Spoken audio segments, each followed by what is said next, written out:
Catullus 85 is perhaps the most famous of all of Catullus's poems, notably because it is by far the most relatable and brief. Right from the start with the words Odi et amo, a common recurring theme from Catullus's prior poems is unearthed. Here I've already kind of annotated this just for the sake of time, and the theme that I came up with was the theme that unrequited love is a source of anguish. This is something that we see throughout all of Catullus's poems, and notably here it has the most impact, as it is stated so objectively.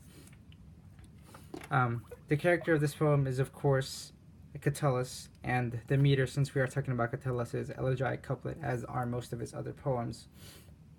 Right off the start, what we notice is the structure of the sentence Odi et amo. Here he's saying I love and I hate, and it's referring to his love and hate towards Lesbia.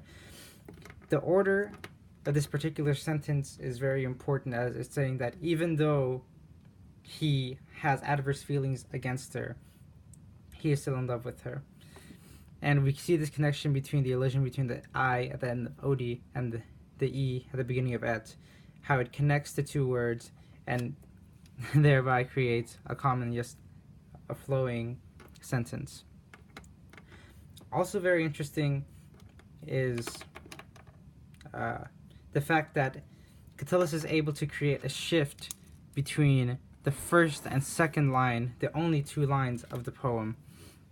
How in the beginning these verbs can all be considered, are all active, and in the bottom these verbs are all passive.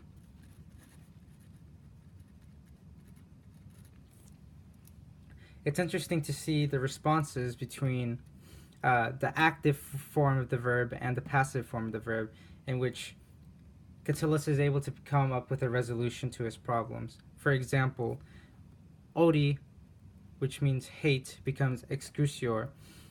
Amo, to further exemplify it, he uses the word sentio. Faciam, which means I do, becomes fieri, which is the present to happen. And where he asks the question to ask, and he does not know. Very interesting is also the word excrucior and the symbolic meaning that it might carry, as it literally translates to being crucified. And so we get a depiction of a cross where love is going one way and hate goes another, as in the beginning where love goes one way and hate goes the other.